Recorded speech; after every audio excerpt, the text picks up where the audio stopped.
Hello students, I am Usharani, biology lecturer, Vishwamanava Composite PU College. So students, in last, there is a molecular basis of inheritance. We learned all the concepts.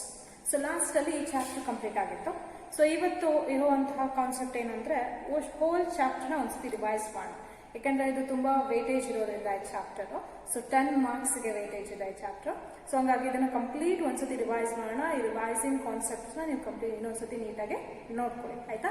So ಈ chapter ಅಲ್ಲಿ molecular basis of inheritance ಅಲ್ಲಿ. So inheritance nothing but the transmission of characters from parents to offspring. So characteristics transmit ಆಗೋಕ್ಕೆ help ಮಾಡೋರು ಯಾರು? Genes ಅಂತ ಕರಿತೀರಾ. So where the genes have been located? They are located on chromosomes. So genes ಎಲ್ಲಿರುತ್ತಪ್ಪ? Chromosomes ಅಲ್ಲಿ ಇರುತ್ತೆ. So what are the chromosomes? The chromosomes like consisting of nucleic acids and proteins ಅಂತ ಕರಿತೀರಾ. Chromosomes ಅಲ್ಲಿ ಏನಿರುತ್ತೆ? Nucleic acids ಇರುತ್ತೆ ಮತ್ತೆ proteins ಇರುತ್ತೆ. The nucleic acid has been discovered by a scientist. Nanpidya? There is an Frederick Mischur. So first, the nucleic acid has been discovered by Frederick Mischur.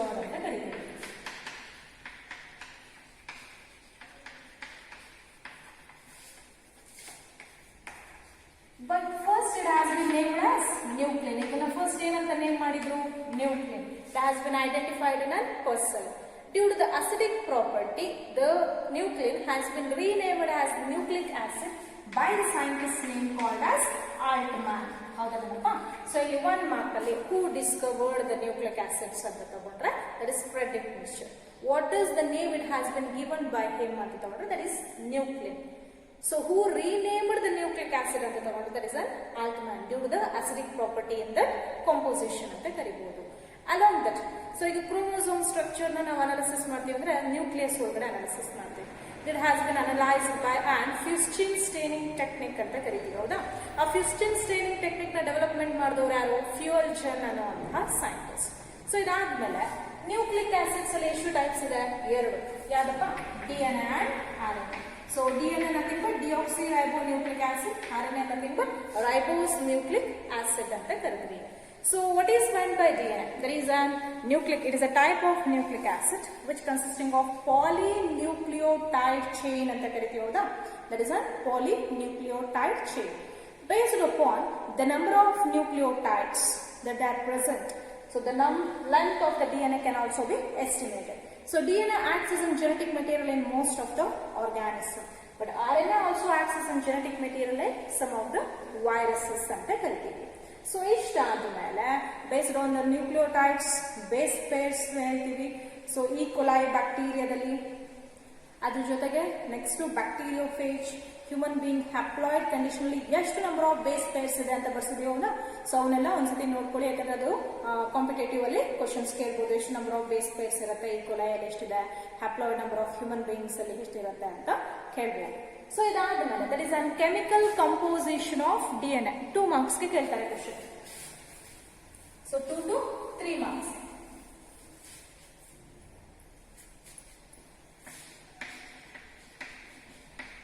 Chemical composition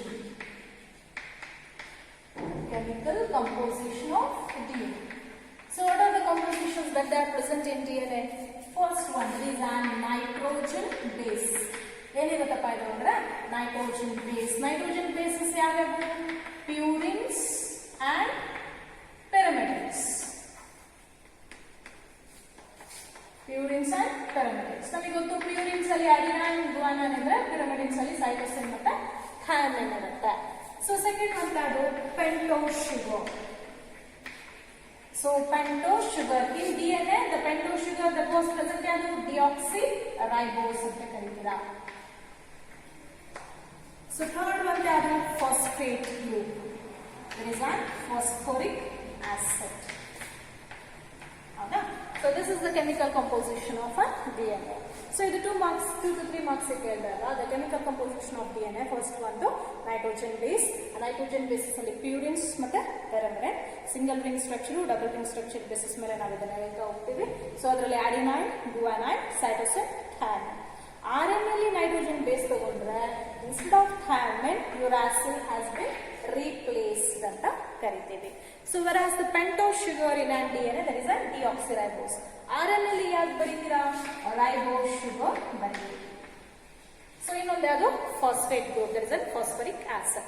So these are the chemical composition that was present in DNA and RNA. So ಈಗ next aspect, what are nucleosides and nucleotides ಅಂತ ಕೇಳ್ತಾರೆ.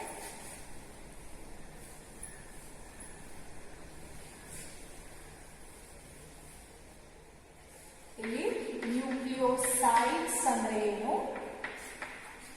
ಮತ್ತೆ nucleotides ಅಂದ್ರೆ ಏನು ಅಂತ ಕೇಳ್ತಾರೆ. So 1 to 2 marks ಅಲ್ಲಿ ಕೇಳ್ಬೋದು question. What are nucleosides give example, what are nucleotides give example ಅಂತ. ಸೊ ಈಗ ಫಸ್ಟ್ ನೈಟ್ರೋಜನ್ ಬೇಸ್ ಇರ್ತಲ್ಲಪ್ಪ, ಸೊ ಇದನ್ನ ಶಾರ್ಟ್ ಆಗಿ ಬರೀತಿದ್ದೀನಿ. Nitrogen base when they are combined with pentose sugar, nitrogen base when they have been combined with pentose sugar, it leads to the formation of nucleosides. So here the nitrogen base combined with pentose sugar with the help of bond called as glycosidic bond. There is an N-glycosidic bond ಅಂತ ಹೇಳಿದೀವಿ ಅಂತಾನೆ. So ಅದಾದ್ಮೇಲೆ ಇದೇನ್ formation ಮಾಡ್ತು? Nucleoside. ಈ nucleoside ಏನ್ add ಆಗುತ್ತೆ? Phosphate group. So here nucleosides are combined with phosphate group by the help of phosphoester bond ಅಂತ ಕರಿತೀವಿ. ಸೊ ಇಲ್ಲಿ ನ್ಯೂಕ್ಲಿಯೋಸೈಡ್ ಫಾಸ್ಫೇಟ್ ಜೊತೆ ಕಂಬೈಂಡ್ ಆದಾಗ ಏನ್ ಬಾಂಡ್ ಫಾರ್ಮೇಶನ್ ಆಗುತ್ತೆ? ಫಾಸ್ಫೋಎಸ್ಟರ್. ಈಗ ಅದೇನ್ ಫಾರ್ಮೇಶನ್ ಆಯ್ತು? Nucleotides. when nucleosides combined with phosphate groups it forms a nucleotide. So nucleotides are combined together by phosphodiester bond ಅಂತ ಕರಿತೀವಿ. ಒಂದು ನ್ಯೂಕ್ಲಿಯೋಟೈಡ್ ಇನ್ನೊಂದು ನ್ಯೂಕ್ಲಿಯೋಟೈಡ್ ಜೊತೆ ಕಂಬೈಂಡ್ ಆಗದೆ ಅದ್ರ ಜೊತೆ ಫಾಸ್ಫೋಡೈಎಸ್ಟರ್ ಬಾಂಡ್ ಅಂತ ಕರಿಬಹುದು. ಈ ತರ ಪಾಲಿನ್ಯೂಕ್ಲಿಯೋಟೈಡ್ ಚೈನ್ ಫಾರ್ಮೇಶನ್ ಆಗೋದನ್ನೇ ನಾವಿಲ್ಲಿ DNA ಅಂತ ಹೇಳ್ತಾ ಹೋಗ್ತಾರೆ.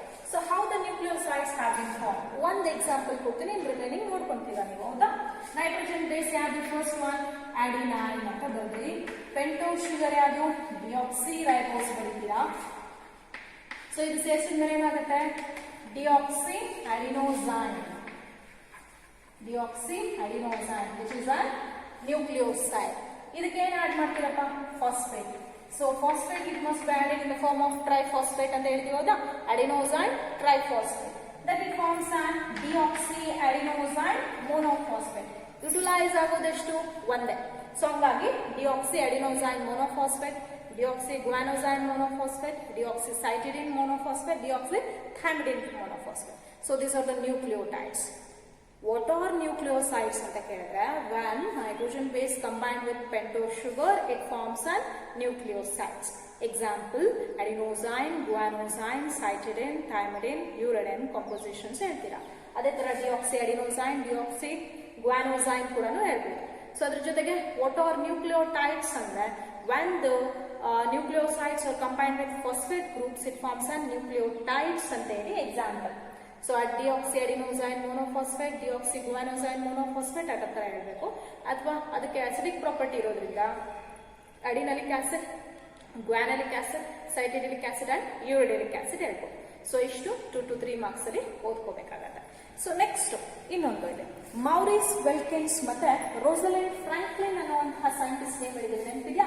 ಯಾರು? ಮೌರಿಸ್ ವೆಲ್ಕಿನ್ಸ್ ಮತ್ತೆ ರೋಸಲಿಂಡ್ ಫ್ರಾಂಕ್ಲಿನ್ ಅಂತ ಕೇಳಿದ್ವಿ. ಸೊ ಇವರಿಬ್ರು ಏನ್ ಮಾಡಿದ್ರು? So the developed a technique called as X ray crystallography. X ray crystallography ಅನ್ನುವಂತಹ ಟೆಕ್ನಿಕ್ ನ ಡೆವಲಪ್ಮೆಂಟ್ ಮಾಡ್ತಾರೆ. So by this technique so the structure of DNA has been described by the scientists called as Watson and Crick. So ಇವ್ರ ಜೊತೆಗೆ ಇನ್ನೊಂದು ಅದು Erwin ಚೆರ್ಗಾಫ್. they developed a technique called as base equivalence rule ಅಂತ ಕರಿತೀವಿ. Base equivalence rule. So what does the base equivalence rule? It follows the amount of purines is always equal to the amount of pyrimidine. That is an A plus G is always equal to T plus C. It is also called as Chergaff's rule.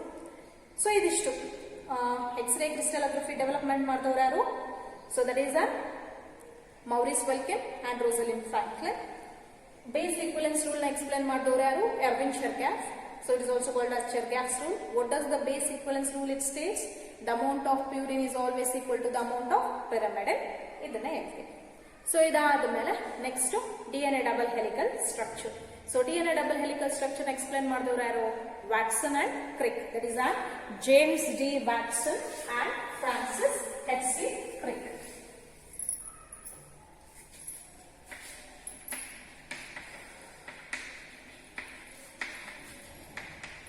So Watson and Crick ಪ್ರಕಾರ DNA double helical structure ನೆನಪಿದೆ ಅಲ್ವಾ? So DNA which consisting of two strands, that is on strand 1 and strand 2, which are running anti-parallel in direction, that is from 5 prime to 3 prime and 3 prime to 5 prime ಅಂತ ಬರ್ಕೊಂಡಿದ್ದೀವಿ. ಹೌದಾ?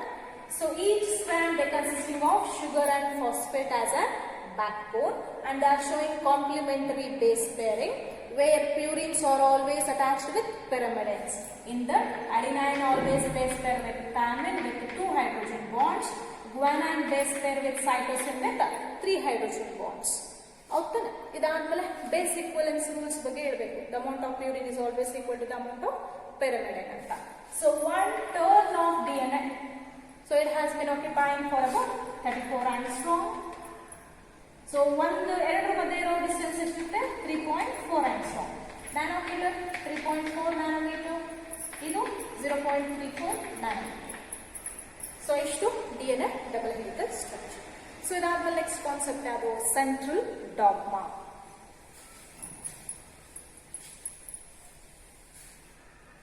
So central ಡಾಗ್ಮಾದಲ್ಲಿ ಏನೇನು ಬರೀತೀರಪ್ಪ?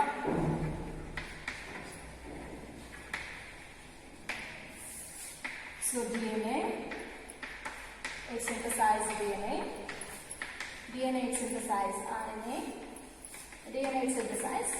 RNA is synthesized protein. ಹೌದಾ? So DNA which synthesized DNA by the process called as DNA replication. Short letter ಬರೀತೀವಿ. So DNA synthesis ಮಾಡೋದನ್ನ ಏನಂತ ಕರೀತೀವಿ? Replication. DNA RNA synthesis ಮಾಡೋದನ್ನ ಏನಂತ ಕರೀತೀರಾ? Transcription ಅಂತ ಕರೀತೀವಿ. ಹೌದಾ? ಸೊ RNA ಪ್ರೋಟೀನ್ ಸಿಂಥಸಿಸ್ ಮಾಡೋದನ್ನ ಏನಂತ ಕರಿತೀವಿ? ಟ್ರಾನ್ಸ್ಲೇಷನ್ ಅಂತ ಕರಿಬಹುದು. ಸೊ ಇವಿಷ್ಟನ್ನು ನಾವು ಜೀನ್ ರೆಪ್ಲಿಕೇಶನ್ ಅಂದ್ರೆ ಟ್ರಾನ್ಸ್ಕ್ರಿಪ್ಷನ್ ಮತ್ತೆ ಟ್ರಾನ್ಸ್ಲೇಷನ್ ಏನಂತ ಕರಿತೀವಿ? Gene expression. So what are the steps involved in gene expression ಅಂತ ಕ್ವಶನ್ ಕೇಳಿದ್ರೆ ಟ್ರಾನ್ಸ್ಕ್ರಿಪ್ಷನ್ ಮತ್ತೆ ಟ್ರಾನ್ಸ್ಲೇಷನ್ ಅಂತ ಕರಿತೀವಿ. ಇಲ್ಲಿ DNA ಬಯೋಸಿಂಥಸಿಸ್ ಆಯ್ತು, ಇಲ್ಲಿ RNA ಬಯೋಸಿಂಥಸಿಸ್ ಆಯ್ತು, ಅಲ್ಲಿ ಪ್ರೋಟೀನ್ ಬಯೋಸಿಂಥಸಿಸ್ ಆಯ್ತು. ಸೊ ಇಷ್ಟು ಸೆಂಟ್ರಲ್ ಡಾಗ್ಮಾ ಎಕ್ಸ್ಪ್ಲೇನ್ ಮಾಡಿದವರು ಯಾರು? Francis H.C. Crick. So next ಒಂದು ಬರೀತೀವಿ, ಅದು nucleosome model.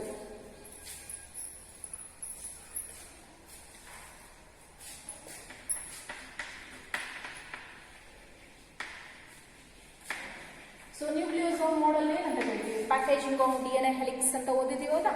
So packaging of DNA helix ಅಂತ ತಗೊಂಡ್ರೆ it consisting of histone ಆಕ್ಟಮರ್ H2A, ಇದು ಹಿಸ್ಟೋನ್ 2 ಇರ್ತಾವ. ಹೌದಾ? H2A, H2B, H3 and H4. So ಇಲ್ಲಿ ಇವೆರಡು. So histone it is an positively charge particle, that is an protein core ಅಂತಾನೆ ಕರಿತೀವಿ. ಹೌದಾ? ಸೊ ಇದರಲ್ಲಿ ಲೈಸನ್ ಮತ್ತೆ ಆರ್ಜಿನೈನ್ ಅನ್ನುವಂತಹ ಬೇಸಿಕ್ ಯೂನಿಟ್ಸ್ಗಳು ಪ್ರೆಸೆನ್ಸ್ ಇರುತ್ತೆ. ಇದು ಕೂಡ ಕ್ವಶನ್ ಕೇಳ್ತಾರೆ. ಸೊ ಹಿಸ್ಟೋನ್ ಆಕ್ಟೋಮರ್ ಅಲ್ಲಿ ಬೇಸಿಕ್ ಪ್ರೋಟೀನ್ಸ್ ಗಳು ಯಾವಿದೆ? There is a lysine and arginine.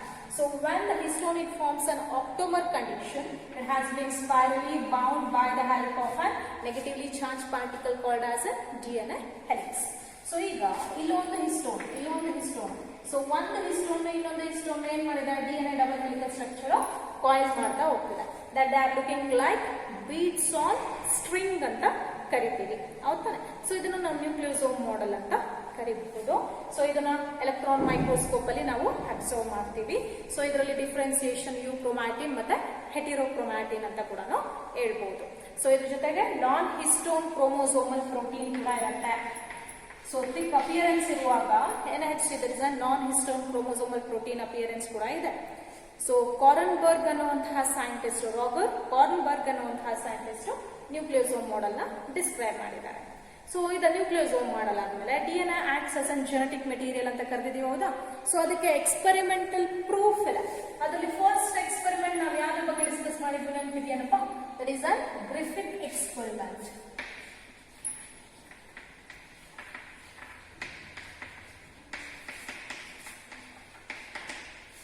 So Griffith experiment ಏನ್ ಹೇಳುತ್ತೆ? So DNA access in genetic material conduct ಮಾಡಿದ್ರು. ಸೊ ಬಟ್ ಇಲ್ಲಿ there is a Fred Griffith that took the microbe that is called as Streptococcus pneumoniae. So ಎಷ್ಟು strain ತಗೊಂತಾರೆ? 2 strain. ಯಾವ್ಯಾವು? That is on R strain and S strain ಅಂತ ಬರೀತೀವಲ್ಲ. R strain and S strain. R strain is also called as rough and is non-pathogenic. S ಅಂದ್ರೆ smooth, pathogenic.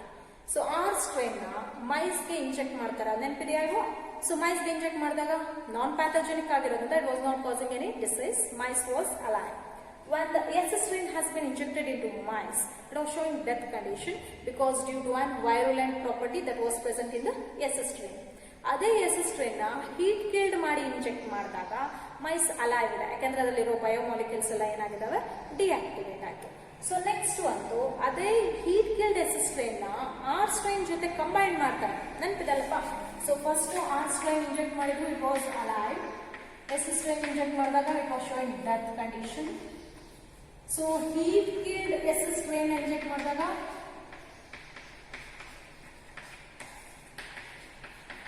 heat killed S strain ಆದಾಗ alive ಇದೆ.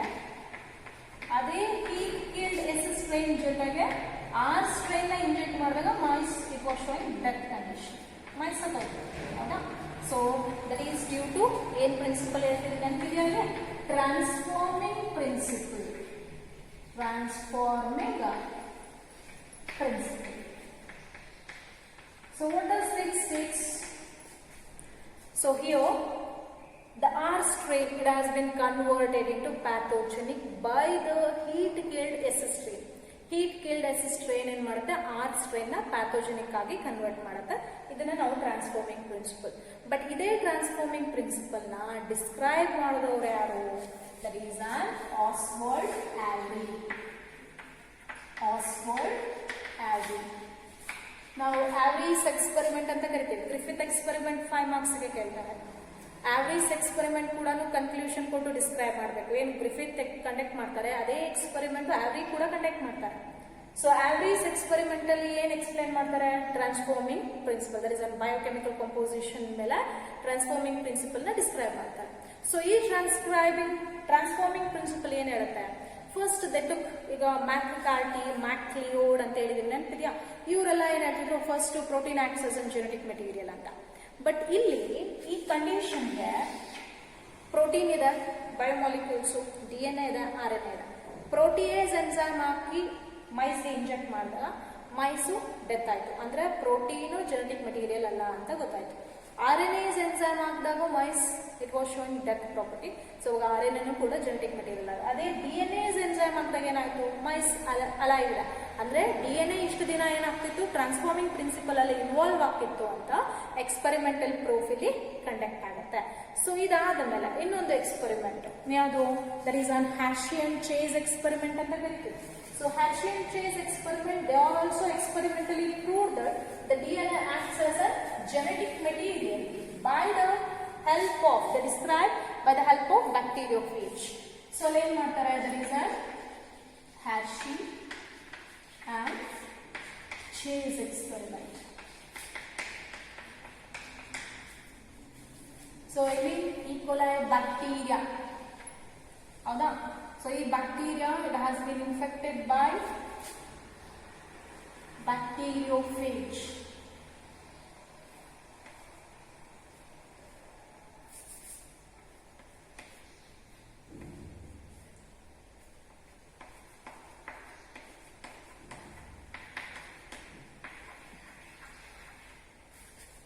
Howda?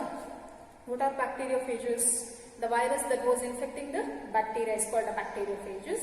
So ಇಲ್ಲಿ ಏನ್ ಮಾಡ್ತಾರೆ? First ಸಲ್ಫರಸ್ enrich ಮತ್ತೆ phosphorus enrich ಇರುವಂತಹ radio active isotopes ಗಳನ್ನ ತಗೊಂತಾರೆ.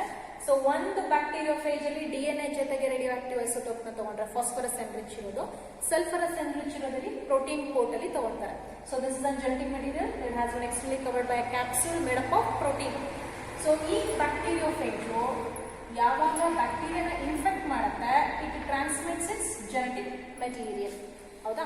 ಅದನ್ನ ಏನಂತ ಕರಿತೀವಿ? ಇನ್ಫೆಕ್ಷನ್ ಅಂತ ಕರಿತೀವಿ. ಆ ಇನ್ಫೆಕ್ಷನ್ ಸ್ಟೆಪ್ ಅಲ್ಲಿ ಜೆನೆಟಿಕ್ ಮೆಟೀರಿಯಲ್ ಬ್ಯಾಕ್ಟೀರಿಯಲ್ ಸೆಲ್ಸ್ ಗೆ ಟ್ರಾನ್ಸ್ಫರ್ ಮಾಡುತ್ತೆ. ಸೊ ಅದಾದ್ಮೇಲೆ ಬ್ಲೆಂಡಿಂಗ್ ಮೆಕ್ಯಾನಿಸಮ್ ಇಂದ ಬ್ಯಾಕ್ಟೀರಿಯೋಫೇಜ್ ಮತ್ತು ಬ್ಯಾಕ್ಟೀರಿಯಲ್ ಸೆಲ್ಸ್ ನ ಸಪರೇಟ್ ಮಾಡಿದೆ. ಸೊ ಈಗ ನೆಕ್ಸ್ಟ್ ಸೆಂಟ್ರಿಫಿಗೇಷನ್ ಅನ್ನುವಂತಹ ಸ್ಟೆಪ್ ಅಲ್ಲಿ ನಾವು ಅನಾಲಿಸಿಸ್ ಮಾಡಿದ್ರೆ ಕೆಳಗಡೆಗೆ ಥಿಕ್ ಪೆಲೆಟ್ ಉಳಿಯುತ್ತೆ. The pellet which consisting of bacteria, ಮೇಲ್ಗಡೆ ಉಳಿಯೋದೇನು ಸೂಪರ್ ಲೆಟೆಂಟ್ ಅಂತ ಕರಿತೀವಿ. ಸೊ ಎಲ್ಲಿ ಫಾಸ್ಫರಸ್ ಎನ್ರಿಚ್ DNA ಒಳಗೆ ಹಾಕಿರ್ತೀವಿ, ಸರಿನಾ? ಸೊ ಅವು ಎಲ್ಲಿರುತ್ತೆ? ಬ್ಯಾಕ್ಟೀರಿಯಲ್ ಸೆಲ್ಸ್ ಅಲ್ಲಿ ಇರುತ್ತೆ.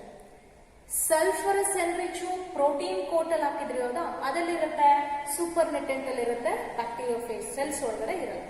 ಸೊ ಈ ಎಕ್ಸ್ಪೆರಿಮೆಂಟಲ್ ಪ್ರೂಫ್ ಏನ್ ಹೇಳುತ್ತೆ ಅಂದ್ರೆ DNA acts as a genetic material. So first when the bacterial cells they are infecting the bacteria, bacteriophages they are infecting the bacteria, so it transmits its genetic material into the cell. So ಇದ್ರ ಒಳಗಡೆ ಬಂದ್ಮೇಲೆ separate ಆಯ್ತು ಯಾವ್ದನ್ನ blending mechanism ಅಲ್ಲಿ ಎಂಟಿ ಬ್ಯಾಕ್ಟೀರಿಯೋಫೇಜ್ ಮತ್ತೆ bacterial cell separate ಮಾಡಿದೆ. ಸೆಂಟ್ರಿಫಿಗೇಷನ್ process ಅಲ್ಲಿ ತಗೊಂಡಾಗ ಯಾವ್ದ್ರ ಸೆಲ್ಸ್ ಒಳಗಡೆ ರೇಡಿಯೋ ಆಕ್ಟಿವ್ ಐಸೋಟೋಪ್ ಕಾಣ್ತು? Phosphorus enrich. ಫಾಸ್ಫರಸ್ ಎನ್ರಿಚ್ ನಾವೆಲ್ಲ ಹಾಕಿದೀವಿ? DNA ಒಳಗೆ ಹಾಕಿದೀವಿ. ಸಲ್ಫರಸ್ ಎನ್ರಿಚ್ ಇರೋದು ಬ್ಯಾಕ್ಟೀರಿಯಲ್ ಸೆಲ್ಸ್ ಅಲ್ಲಿ ಕಾಣಲಿಲ್ಲ, ಎಲ್ಲಿತ್ತು? ಸೂಪರ್ ನೆಟೆಂಟ್. ಅಂದ್ರೆ ಪ್ರೋಟೀನ್ ಒಳಗಡೆ ಎಂಟ್ರಿ ಆಗಿಲ್ಲ, DNA ಮಾತ್ರ ಒಳಗಡೆ ಎಂಟ್ರಿ ಆಗಿದೆ ಅಂತ. ಸೊ ಯಾವ ಎಕ್ಸ್ಪೆರಿಮೆಂಟ್ ಹೇಳುತ್ತೆ? That is an Hershey and Chase experiment ಹೇಳುತ್ತೆ. So next Hershey and Chase experiment ಆದ್ಮೇಲೆ ನಾವಿಲ್ಲಿ DNA ಫಂಕ್ಷನ್ಸ್ ಗಳ ಬಗ್ಗೆ ಹೇಳಿದ್ವಿ ಹೌದಾ, ಪಾಯಿಂಟ್ಸ್ ಬರ್ಸಿದ್ವಿ. So what are the main function? It acts like an genetic material. ಆಮೇಲೆ ಎವಲ್ಯೂಷನ್ಗೆ ರಾ ಮೆಟೀರಿಯಲ್ ಆಗಿ ಆಕ್ಟ್ ಮಾಡುತ್ತೆ. ಸೊ ಬಾಡಿ ಡೆವಲಪ್ಮೆಂಟಲ್ ಗ್ರೋತ್ ಮೆಕ್ಯಾನಿಸಮ್ಗೆ ಹೆಲ್ಪ್ ಮಾಡುತ್ತೆ. DNA ಪ್ರೋಟೀನ್ ಸಿಂಥಸಿಸ್ ಮಾಡಕ್ಕೆ ಅಂಡ್ ಈವನ್ RNA ಸಿಂಥಸಿಸ್ ಮಾಡಕ್ಕೆ. ಸೊ ಇಷ್ಟು ಬಯೋಮಾಲಿಕ್ಯೂಲ್ಸ್ಗೆ ಹೆಲ್ಪ್ ಆಯ್ತು. ನೆಕ್ಸ್ಟ್ ಒಂದು DNA ವರ್ಸಸ್ RNA ಅಂತ ಹೇಳಿದೀವಲ್ಲ, how why the DNA was more stable compare to RNA ಅನ್ನುವಂತಹ ಪಾಯಿಂಟ್ಸ್ ಕೂಡ ಬರ್ತಿದೆ. ಸೊ ಆ ಪಾಯಿಂಟ್ಸ್ ಕೂಡ ಓದಬೇಕು. DNA ಫಂಕ್ಷನ್ಸ್ 2 ಮಾರ್ಕ್ಸ್ಗೆ 2 to 3 ಮಾರ್ಕ್ಸ್ಗಾದ್ರೆ DNA ವರ್ಸಸ್ RNA ಕೂಡ ಪಾಯಿಂಟ್ಸ್ 2 to 3 ಮಾರ್ಕ್ಸ್ಗೆ ಕೇಳ್ತಾರೆ. ಸೊ ಅವುಗಳ ಪಾಯಿಂಟ್ಸ್ ಗಳನ್ನ ನೀವು ಪ್ರಾಕ್ಟೀಸ್ ಮಾಡಬೇಕಾಗತ್ತೆ. ಸೊ ಇದಾದ್ಮೇಲೆ ಈ ಕಾದ್ರಲ್ಲಿ ನಾವು ಏನು ಸೆಂಟ್ರಲ್ ಡಾಗ್ಮಾ ಅನ್ನೋ ಕಾನ್ಸೆಪ್ಟ್ ಓದಿದ್ವಿ, ಅದರಲ್ಲಿ ಫಸ್ಟ್ ಒಂದು ಯಾವ್ದಪ್ಪ? ರೆಪ್ಲಿಕೇಶನ್.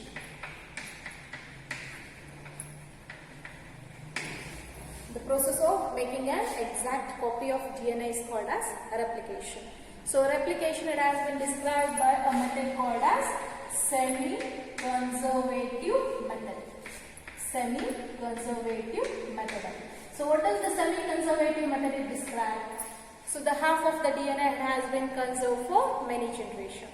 ಹಾಫ್ DNA ಪ್ರತಿ ಜನರೇಷನ್ ಕನ್ಸರ್ವ್ ಆಗೋ ಪ್ರೋಸೆಸ್ ನಾವೇನಂತ ಕರಿತೀವಿ? That is an semi conservative method ಅಂತ ಕರಿತೀವಿ. ಸೊ ಈ ಸೆಮಿ ಕನ್ಸರ್ವೇಟಿವ್ ಮೆಥಡ್ ನ ಡಿಸ್ಕ್ರೈಬ್ ಮಾಡಕ್ಕೆ ಮ್ಯಾಥ್ಯೂ ಮೆಸಲ್ಸನ್ ಮತ್ತೆ ಸ್ಟಾಹಲ್ ಅನ್ನುವಂತಹ ಸೈಂಟಿಸ್ಟ್ ಹೋಗ್ತಾರೆ. ಸೊ ಅದರಲ್ಲೂ ಕೂಡ so those 2 scientists they grow a microbes in an NH4Cl media with an N15 and N14 media ಅಂತ ಕರೀತಾರೆ. So first two, the bacterial cells are grown in a media which consisting of N15. So ಅವಾಗ ಎಲ್ಲಾ DNA ಒಳಗಡೆನೂ ಕೂಡ ಏನಾಯ್ತು? N15 molecules presence ಇದೆ. First generation ಏನಾಗುತ್ತೆ? Replication ಆದಾಗ so ಈ ಕಡೆ ಒಂದು DNA, ಈ ಕಡೆ ಒಂದು ಬಂತು ಹೌದಾ, ಟೆಂಪ್ಲೇಟ್ ಸ್ಟ್ರಾಂಡ್ಸ್ ಆಯ್ತು. So where the new DNA has been synthesised. So now this bacterial cell culture, it has been transferred into a media which consisting of N14. ಅವಾಗ ಹೊಸದಾಗಿ ಸಿಂಥಸಿಸ್ ಆಗಿರೋದು, ಮೊದಲಿದ್ದು N15 ಇತ್ತು, ಹೊಸದು ಬಂದಿದ್ದು ಏನಾಯ್ತು? N14 ಆಯ್ತು. ಸೊ ಇದನ್ನ ನಾವು ಹೆವಿ DNA ಅಂತ ಕರಿತೀವಿ. ಈ ಎರಡು ಇರೋದ್ರಿಂದ ಇದನ್ನ ಹೈಬ್ರಿಡ್ DNA ಅಂತ ಕರಿತೀರ. ನೆಕ್ಸ್ಟ್ ಜನರೇಷನ್ ತೋರಿಸ್ತೀರಪ್ಪ. ಸೊ ಅವಾಗ ಒಂದು N15, ಒಂದು N14, ಮತ್ತೆ N14 ಮತ್ತೆ N15. ಸೊ ಇವೆಲ್ಲದರ ಮೇಲೆ ಏನು ಸಿಂಥಸಿಸ್ ಆಗುತ್ತೆ? N14 ಮಾಲಿಕ್ಯೂಲ್ ಸಿಂಥಸಿಸ್ ಆಗುತ್ತೆ. ಸೊ ಅವಾಗ ಎರಡು ಹೈಬ್ರಿಡ್ DNA, ಎರಡು ಲೈಟ್ DNA ಅಂತ ಕರಿತೀವಿ. ಸೊ ಸೆಂಟ್ರಿಫಿಗೇಷನ್ ಅನ್ನುವಂತಹ ಪ್ರೋಸೆಸ್ ಅಲ್ಲಿ ಇಲ್ಲೇನ್ ಹೇಳ್ತೀವಿ? ಸೆಮಿ ಕನ್ಸರ್ವೇಟಿವ್ ಮೆಥಡ್ ಎಕ್ಸ್ಪೆರಿಮೆಂಟಲಿ ಪ್ರೂವ್ ಆಗುತ್ತೆ. Half of the DNA it has been conserved for many generation ಅಂತ ಹೇಳ್ಬೋದು. So next one mechanism of DNA replication in an E. coli bacteria. ಸೊ E. coli ಬ್ಯಾಕ್ಟೀರಿಯಾದಲ್ಲಿ replication ಅನ್ನೋ process mechanism ನ describe ಮಾಡೋಣ. So ಈ mechanism ಅಲ್ಲಿ ಇದು 5 ಮಾರ್ಕ್ಸ್ಗೆ ತುಂಬಾ ಇಂಪಾರ್ಟೆಂಟ್ ಆಗುತ್ತೆ. ಸೊ ರೆಪ್ಲಿಕೇಶನ್ ಡಯಾಗ್ರಾಮ್ಯಾಟಿಕ್ ರೆಪ್ರೆಸೆಂಟೇಷನ್ ನೆನಪಿದೆ ನಿಮಗೆ. So DNA double stranded structure ಇದೆ. When it has been combined with helicase enzyme it unwinds to result and template strand. So ಈ ಟೆಂಪ್ಲೆಟ್ ಸ್ಟ್ರಾಂಡ್ಗೆ ಸ್ಟೆಬಿಲಿಟಿ ಕೊಡೋದೇ ಅದು ಗೈರೇಸ್ ಎಂಜೈಮ್ ಅಂತ ಕರಿತೀವಿ. It is also called as topoisomerase ಅಂತ ಕೂಡ ಹೇಳಿದೀವಿ, ಹೋಗ್ತಾನೆ. ಸೊ ಇಷ್ಟಾದ್ಮೇಲೆ by the help of RNA primer ಏನಾಗುತ್ತೆ, RNA ಪ್ರೈಮರ್ಗಳು ಬಂದು ಹಿಂಗೆ ಬೈಂಡ್ ಆಗುತ್ತೆ. So by the help of primosome in the region ಪ್ರೈಮೋಸೋಮ್ primase enzyme ಬಂದು ಬೈಂಡ್ ಆಯ್ತು. RNA ಪ್ರೈಮರ್ ಅಂದ್ರೆ ಏನು, they are the noun sequence ಅಂತ ಕರಿತೀವಿ, nucleotides. By the help of DNA polymerase enzyme, the length of the DNA has been extended. The length of the DNA ಏನಾಯ್ತು, extend ಆಯ್ತು polymerase enzyme ಮೂಲಕ. So ಅದಾದ್ಮೇಲೆ ಇನ್ನೊಂದು DNA polymerase enzyme use ಮಾಡಿ ಏನ್ ಮಾಡ್ತೀವಿ, RNA ಪ್ರೈಮರ್ ನ remove ಮಾಡ್ತೀವಿ. ಇಲ್ಲಿ ಏನಾಗುತ್ತೆ, ಶಾರ್ಟ್ ಫ್ರಾಗ್ಮೆಂಟ್ಸ್ ಆಫ್ DNA ಉಳಿಯುತ್ತೆ, ಅದನ್ನ ಓಕೋಜಾಕಿ ಫ್ರಾಗ್ಮೆಂಟ್ಸ್ ಅಂತ ಕರಿತೀವಿ.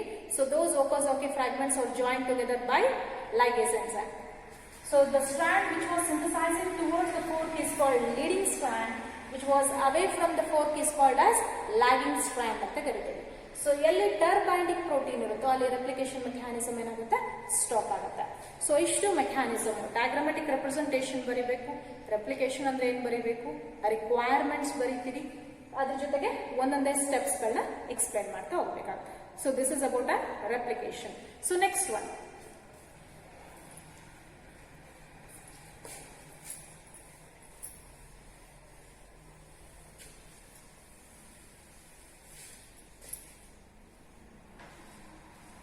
transcription.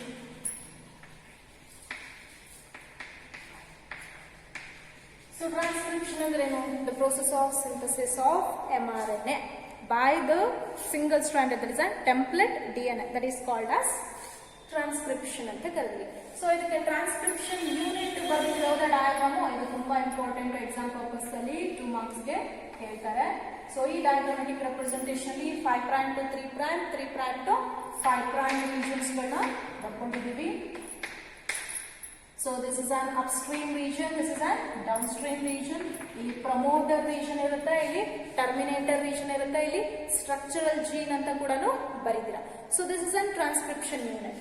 ಸೊ ಟ್ರಾನ್ಸ್ಕ್ರಿಪ್ಷನ್ ಯೂನಿಟ್ ಅಲ್ಲಿ ಈ ತರ ಡಬಲ್ ಸ್ಟ್ಯಾಂಡರ್ಡ್ DNA ಈ ತರ ಇದೆ ಅನ್ಕೋಣ. ಪಾಲಿಮರೇಸ್ ಎಂಜೈಮ್ ಬಂದು ಕೂತಾಗ it results on single standard DNA. ಈ ತರ ಸಿಂಗಲ್ ಸ್ಟ್ಯಾಂಡರ್ಡ್ ಬಂತು. ಈ ಸಿಂಗಲ್ ಸ್ಟ್ಯಾಂಡರ್ಡ್ DNA ಮೇಲೆ ಒಂದು ಸ್ಟ್ರಾಂಡ್ ಮೇಲೆ ಮಾತ್ರ ಏನಾಗುತ್ತೆ, RNA ಸಿಂಥಸಿಸ್ ಆಗುತ್ತೆ. ಯಾವ RNA, mRNA, that is called messenger RNA. So transcription in prokaryotes and eukaryotes ನೋಡೋಣ. Next one,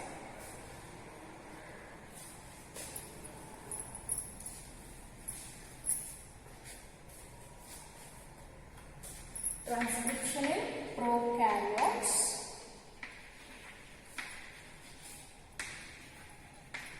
transcription in eukaryotes. So prokaryotes ಅಲ್ಲಿ ಏನು, ಡಬಲ್ ಸ್ಟ್ರಾಂಡೆಡ್ DNA ಹೆಲಿಕ್ಸ್ ಅಲ್ಲಿ ಎಲ್ಲಿ RNA ಪಾಲಿಮರೇಸ್ ಎಂಜೈಮ್ ಬಂದು ಕೂರುತ್ತೆ. ಸೊ ಇಟ್ ಅನ್ವೈಂಡ್ಸ್ ಆಗುತ್ತೆ. So ಅನ್ವೈಂಡ್ಸ್ ಆದ್ಮೇಲೆ ಏನ್ ಬಂತಲ್ಲಿ, RNA ಸಿಂಥಸಿಸ್ ಆಯ್ತು. So that RNA was directly involved in protein synthesis ಅಂತ ಕರಿಬಹುದು. So this is a prokaryotes. The mRNA that was synthesized in prokaryote is called as polycistronic mRNA. The mRNA that is having an information to synthesize several protein at a time ಅಂತ ಕರಿತೀವಿ. So whereas in eukaryotes, so ಈ ತರ double helix ಇದೆ. Double helix ಅಲ್ಲಿ ಯಾವಾಗ RNA polymerase enzyme ಬಂದು ಕೂರುತ್ತೆ, that is ನಾವು ರೋ ಫ್ಯಾಕ್ಟರ್ಸ್, ಸಿಗ್ಮಾ ಫ್ಯಾಕ್ಟರ್ಸ್ ಅಂತ ಕರೆದಿದ್ದೀವಿ. Rho factors, sigma factor start ಮಾಡಿದ್ರೆ ರೋ ಫ್ಯಾಕ್ಟರ್ ಏನಾಗುತ್ತೆ, ಎಂಡ್ ಮಾಡುತ್ತೆ ಪ್ರೋಸೆಸ್ ಅಂತ ಕೂಡ ಹೇಳಿದೀವಿ, ಅದನ್ನ ನೆನಪಿಸ್ಕೋಬೇಕಾಗತ್ತೆ.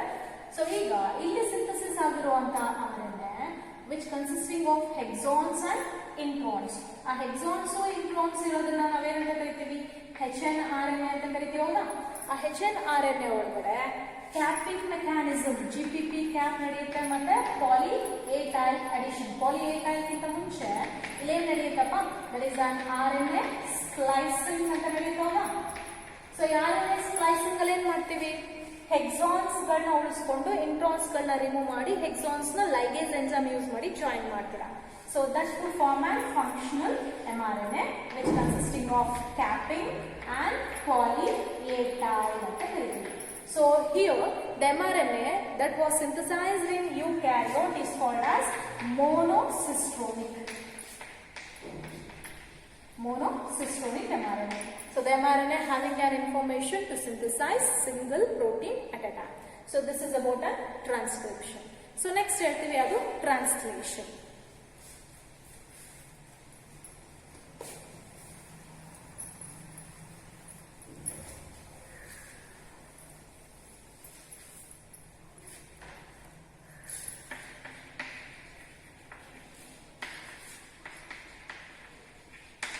So the process of synthesis of protein by the help of ribosomes under the guidelines of mRNA and tRNA, that is called as translation. So translation Paul Zametnik ಅನ್ನುವಂತಹ scientist describe ಮಾಡ್ತಾರೆ. So ಇದರಲ್ಲಿ steps ಇದಾವಲ್ಲ, that is an activation of amino acid, selection and activation of amino acid.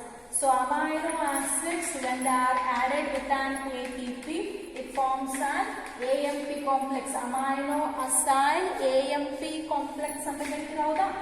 Amino acyl AMP complex that form a charged tRNA ಅಂತ ಕರೀತೀವಿ. So tRNA ಅಲ್ಲಿ ಏನಾಯ್ತು? Get charged. So next step ಅಲ್ಲಿ ಏನಾಯ್ತು? initiation, transfer ಆಗುತ್ತೆ. activation of amino acid ಆದ್ಮೇಲೆ transfer of charged tRNA ಅಂತ ಕರಿತೀವಿ. ಅದ್ರ ನೆಕ್ಸ್ಟ್ ಒಂದು initiation. So initiation ಏನಾಯ್ತು? mRNA ಮೇಲೆ ಈ ತರ ಪ್ರೋಟೀನ್ ಸಿಂಥಸಿಸ್ ಏನಾಗುತ್ತೆ? ಇದು mRNA. Ribosomes larger unit to smaller unit to separate ಆಗಿರ್ತವೆ ಯಾವಾಗಲೂ. ಸೊ ಇಲ್ಲಿ ಏನಾಗುತ್ತೆ? ಈ ತರ ಇನಿಸಿಯೇಷನ್ ಆಗ್ಬೇಕಂದ್ರೆ ಪ್ರೋಟೀನ್ ಸಿಂಥಸಿಸ್ ಆಗ್ಬೇಕಾದ್ರೆ ಸ್ಮಾಲರ್ ಯೂನಿಟ್ ಬಂದ್ಬಿಟ್ಟು mRNA ಮೇಲೆ ಕೂತ್ರೆ ಲಾರ್ಜರ್ ಯೂನಿಟ್ ಈ ತರ ಕೂರುತ್ತೆ. ಈ ಲಾರ್ಜರ್ ಯೂನಿಟ್ ನಲ್ಲಿ tRNA ಬಂದು ಬೈಂಡ್ ಆಗುತ್ತೆ.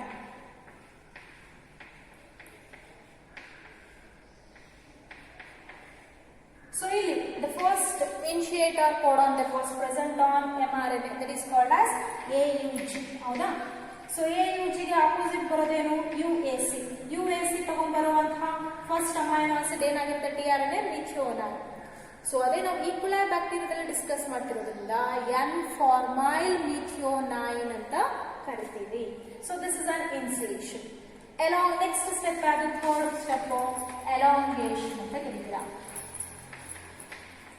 ಸೊ ಎಲಾಂಗೇಷನ್ ಅಲ್ಲಿ ರೀಡಿಂಗ್ ಫ್ರೇಮ್ ಕಂಟಿನ್ಯೂ ಆಗ್ತಿದ್ದಂಗೆ ಸೊ ಸ್ಪೆಸಿಫಿಕ್ ಕೋಡಾನ್ಸ್ಗಳು ಆಂಟಿಕೋಡಾನ್ ಜೊತೆ ಕಂಬೈಂಡ್ ಆಗಿ ಅಮೈನೋ ಆಸಿಡ್ಸ್ ನ ಬ್ರಾಡ್ ಮಾಡ್ಕೊಂಡು ಏನ್ ಮಾಡುತ್ತೆ? ಪ್ರೋಟೀನ್ ಸಿಂಥಸಿಸ್ ಇನ್ಫಾರ್ಮೇಶನ್ ಟ್ರಾನ್ಸ್ಫರ್ ಆಗುತ್ತೆ. Called elongation.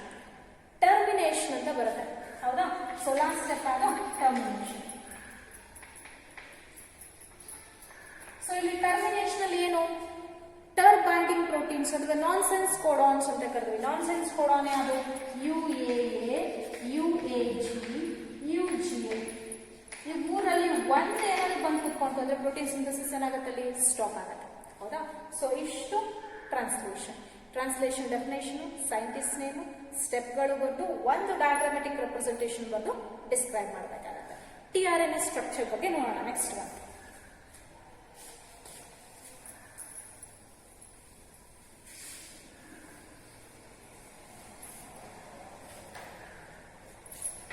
tRNA, that is called as transfer RNA. So ಇದು ಡಯಾಗ್ರಾಮ್ ಕೂಡ ಕೇಳ್ತಾರೆ. ಡಯಾಗ್ರಾಮ್ 2 marks ಗೆ ಇಂಪಾರ್ಟೆಂಟ್. ಅದ್ರ ಜೊತೆಗೆ ಡಿಸ್ಕ್ರಿಪ್ಷನ್ ಕೂಡ ಓದ್ಕೋಬೇಕಾಗುತ್ತೆ. So this is the structure of tRNA. So ಇಲ್ಲಿ 4 ಆರ್ಮ್, 4 ಆರ್ಮ್ ಇದೆ. This is an amino acid acceptor arm. So ಇದರಲ್ಲಿ ಒಂದು ಅನ್ಈಕ್ವಲ್ ಬೇಸ್ ಪೇರ್ಸ್ ತೋರಿಸಿದೆ ಲೈನ್. ಹೌದಾನೆ? ಇದಕ್ಕೆ ಸ್ಟೆಮ್ ಮಾತ್ರ ಇದೆ, ಲೂಪ್ ಇಲ್ಲ. ACC ಅಂತ ಬರೆದಿದ್ದೀನಿ ಫಸ್ಟ್. ಇದು ಕಂಬೈಂಡ್ ಆಗೋದು ಯಾವ ಅಮೈನೋ ಆಸಿಡ್? ಮಿಥಿಯೋನೈನ್ ಗೆ. ಸೊ ಇದು DHU arm. There is a dihydrouridine arm. It assists the acceptor arm to which amino acid it need to accept. This is an T-pi-C arm. It is helpful for the attachment of ribosomes on mRNA. mRNA ಮೇಲೆ ribosomes attach ಆಗೋಕೆ T-pi-C arm ಅಲ್ಲಿ ಮಾಡುತ್ತೆ. ಇದು ಯಾವುದು? ಆಂಟಿಕೋಡಾನ್ arm. So mRNA ಮೇಲೆ ಬರುವಂತಹ ಕೋಡಾನ್ಸ್ಗೆ opposite ತಗೊಂಡ್ಬರೋದು ಆಂಟಿಕೋಡಾನ್. ಇದನ್ನ ಏನಂತ ಕರಿತೀವಿ? ನೋಡಾಕ್ ರೀಜನ್ ಅಂತ ಕೂಡ ಕರಿತೀವಿ ಅಂತ ಹೇಳಿದ್ವಿ. So this is the structure of tRNA. So tRNA structure explain ಮಾಡಿದವರು ಯಾರು? That is Robert Holley. So ಇದನ್ನ ಕ್ಲೋವರ್ ಲೀಫ್ ಮಾಡೆಲ್ ಅಂತ ಕೂಡ ಕರಿತೀವಿ, ಹೌದಲ್ಲೇನಪ್ಪ ನಾವು? ಸೊ ಇಲ್ಲಿ ಟಿಆರ್ಎನ್ಎನ ಅಡಾಪ್ಟರ್ ಮಾಲಿಕ್ಯೂಲ್ ಅಂತ ಕರಿತೀವಿ. ಯಾಕೆ?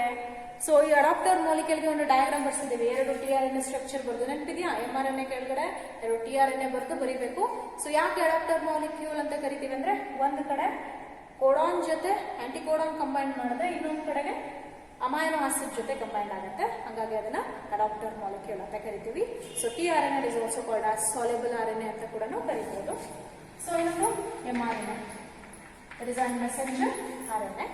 ಸೊ ಈ ಮೆಸೆಂಜರ್ ಆರ್ಎನ್ಎ ಒಳಗಡೆ 2 ಟೈಪ್ಸ್ ಇದೆ. There is monocistronic, polycistronic mRNA. ಅವೇನು ಅಂತ ಅವಾಗಲೇ ಕ್ಲಾಸಲ್ಲಿ ಹೇಳಿದ್ದೇವೆ. ಸೊ ಸ್ಟ್ರಕ್ಚರ್ ಅಂತ ತಗೊಂಡ್ರೆ, ಸೊ mRNA ಸ್ಟ್ರಕ್ಚರ್ ಇಲ್ಲಿ ಫಸ್ಟ್ GPP ಕ್ಯಾಪ್ ಇದೆ, ಅನ್ಟ್ರಾನ್ಸ್ಲೇಟೆಡ್ ರೀಜನ್ ಇರುತ್ತೆ, ಇನಿಷಿಯೇಟರ್ ಕೋಡಾನ್ಸ್ ಇರುತ್ತೆ, ಸ್ಟ್ರಕ್ಚರಲ್ ಜಿನ್ ಕೋಡಿಂಗ್ ರೀಜನ್ ಇದೆ, ಟರ್ಮಿನೇಟರ್ ಇದೆ, ಹೌದಾ? ಅದಾದ್ಮೇಲೆ ಮತ್ತೆ untranslated region. So next poly A tag ಇದೆ. This is a feature of an eukaryotic mRNA.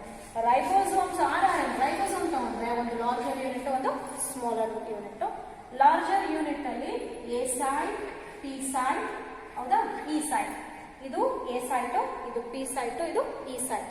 So amino site, peptidyl site ಮತ್ತೆ ಎಂಟಿ ಅಥವಾ ಎಕ್ಸಿಟ್ ಸೈಟ್ ಅಂತ ಕೂಡ ಕರಿತೀವಿ.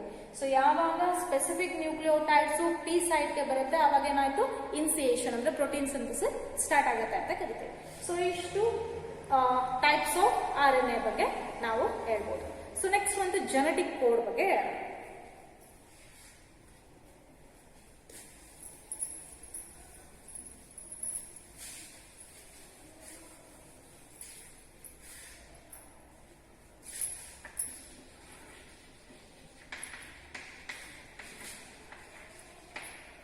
So what is meant by genetic code? There is a coded language of genes ಅಂತ ಕರಿತೀರಾ. So ಈ coded language of gene ಅಂತ ತಗೊಂಡಾಗ ಇಲ್ಲಿ ಮಾರ್ಷಲ್ ನೈರನ್ಬರ್ಗ್ ಅನ್ನುವಂತಹ ಸೈಂಟಿಸ್ಟ್, ಹರ್ಗೋಬಿಂದ್ ಖುರಾನ ಮತ್ತೆ ಗ್ಯಾಮೋ ಅನ್ನುವಂತಹ ಸೈಂಟಿಸ್ಟ್, ಜಾರ್ಜ್ ಗ್ಯಾಮೋ ಅನ್ನುವಂತಹ ಸೈಂಟಿಸ್ಟ್, ಇವ್ರ ನೇಮ್ ಎಲ್ಲ ಮೆನ್ಷನ್ ಮಾಡ್ತಾ ಬಂದಿದ್ದೀವಿ. So usually the genetic code it must be return in the form of triplet codon. ಇರೋದು ಸೀಕ್ವೆನ್ಸು ಎಷ್ಟು? ATGC 4 ಇದೆ. ಇರೋದು ಅಮೈನೋ ಆಸಿಡ್ಸ್ ಎಷ್ಟು? 20 ಅಮೈನೋ ಆಸಿಡ್ಸ್. ಅಷ್ಟು ಕಂಬೈಂಡ್ ಆಗಕ್ಕೆ ಆಗಲ್ಲ, ಹೌದಾ? ಅದೇ ಟ್ರಿಪ್ಲೆಟ್ ಕೋಡಾನ್ ಸಿಸ್ಟಮ್ ಅಲ್ಲಿ ತೋರಿಸಿದ್ರೆ it was showing on how many number of combination? 64 combinations ತೋರಿಸಿದ್ರೆ 64 ಅಲ್ಲಿ 61 ಕಾಂಬಿನೇಷನ್ಸ್ ಮಾತ್ರ ಪ್ರೋಟೀನ್ ಜೊತೆ ಕಂಬೈಂಡ್ ಆಗುತ್ತೆ, ಅಮೈನೋ ಆಸಿಡ್ ಜೊತೆ ಕಂಬೈಂಡ್ ಆಗುತ್ತೆ. ರಿಮೈನಿಂಗ್ 3 ಏನು ನಾನ್ ಸೆನ್ಸ್ ಕೋಡಾನ್ಸ್ ಅಂತ ಕರೆದಿದ್ದೀವಲ್ವಾ ಅವಾಗತ್ತೆ. ಸೊ ಜೆನೆಟಿಕ್ ಕೋಡಿನ ಕ್ಯಾರೆಕ್ಟರಿಸ್ಟಿಕ್ ಫೀಚರ್ಸ್ ನೆನಪಿದಾಗ, ಸೊ ಇದು ಜೆನೆಟಿಕ್ ಕೋಡ್ ಅಂದ್ರೆ ಏನು, ಫೀಚರ್ಸ್ ಆಫ್ ಜೆನೆಟಿಕ್ ಕೋಡ್ ನ ಎಕ್ಸ್ಪ್ಲೈನ್ ಮಾಡಿ ಅಂತ ಕೂಡ ಕೇಳ್ತಾರೆ, ಲಿಸ್ಟ್ ಕೂಡ ಕೇಳ್ತಾರೆ. So first one tab that is an 4 letter depiction. 4 letter depiction ಅಂತ ಒಂದು ಅಂದ್ರೆ ಅವ ಸೀಕ್ವೆನ್ಸ್ ಏನು? ATGC ಸೀಕ್ವೆನ್ಸ್ ಇದೆ. 4 ನ್ಯೂಕ್ಲಿಯೋಟೈಡ್ಸ್ ಗಳಿದೆ, ಡಿಆಕ್ಸಿ ರೈಬೋ ನ್ಯೂಕ್ಲಿಯೋಟೈಡ್ಸ್ ಇದೆ. ನೆಕ್ಸ್ಟ್ ಟ್ರಿಪ್ಲೆಟ್ ಕೋಡಾನ್ ಸಿಸ್ಟಮ್ ಅಲ್ಲಿ ಇದನ್ನ ಫಾಲೋ ಮಾಡ್ತೀವಿ. ಟ್ರಿಪ್ಲೆಟ್ ಕೋಡಾನ್ ಸಿಸ್ಟಮ್ ಅಂದ್ರೆ ಯಾವಾಗಲೂ ಸೀಕ್ವೆನ್ಸ್ 3 ಜೊತೆಗೆ ಬರೀಬೇಕು. ಫಾರ್ ಎಕ್ಸಾಂಪಲ್ ATG, GAA ಈ ತರ. ಆಮೇಲೆ ಯೂನಿವರ್ಸಲ್ ಕೋಡಾನ್ ಅಂತ ಕರಿತೀವಿ. So one particular triplet codon combined with particular amino acid in all the organism. ಅದಕ್ಕೊಂದು ಎಕ್ಸಾಂಪಲ್ ಕೊಟ್ಟಿದ್ದೀವಿ, ನೆನಪಿದ್ಯಾ? U it combined with phenylalanine in all the organisms ಅಂತ. So universal ಆದ್ಮೇಲೆ ನೆಕ್ಸ್ಟ್ ಒಂದು, so that is an redundancy.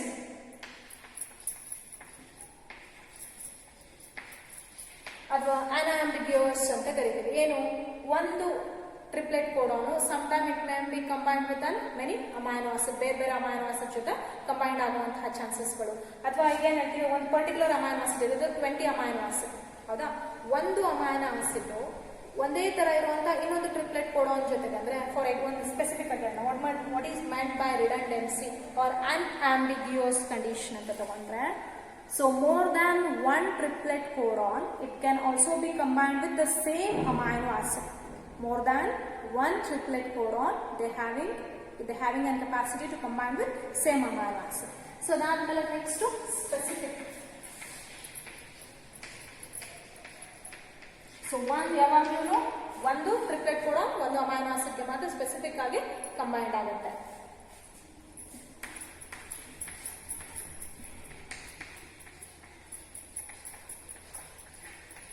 Non overlapping. So sequence ಯಾವಾಗಲೂ continuous ಆಗಿರುತ್ತೆ, overlapping ಇರಲ್ಲ, ಯಾವುದೇ ಪಂಕ್ಚುಯೇಷನ್ ಮಾರ್ಕ್ ಸಪರೇಟ್ ಇರಲ್ಲ. ಸೊ ನೆಕ್ಸ್ಟ್ ಒಂದು ಇನಿಷಿಯೇಟರ್ ಕೋಡಾನ್ ಅಂತ ಕರೀತೀವಿ. That is an IC. So here initiator codon, it is helpful for initiating the protein synthesis. So what was the initiator codon? That is an AUG anta kariteve. So last one yaadu terminator codon atha codon terminator anta kariteve. So which is the codon terminators? Mooru. That is an UAA, UAG and UGA. So these are the three codons that terminates the protein synthesis. So this is the characteristic features of genetic codon. So ಇದು 3 marks ಅಲ್ಲಿ ಕೇಳಿದಾಗ features ಗಳ ಬಗ್ಗೆ ಬರೀಬೇಕು, 5 marks ಕೇಳಿದಾಗ description ಕೊಡಬೇಕಾಗುತ್ತೆ. So ಇಷ್ಟು genetic code. So ಇದಿಷ್ಟು ಆದ್ಮೇಲೆ ನೆಕ್ಸ್ಟ್ ಕಾನ್ಸೆಪ್ಟ್ ಯಾವುದು? ಲ್ಯಾಕ್ ಓಪರಾನ್ ಕಾನ್ಸೆಪ್ಟ್ ಅಂತ ಹೇಳ್ತೀವಿ.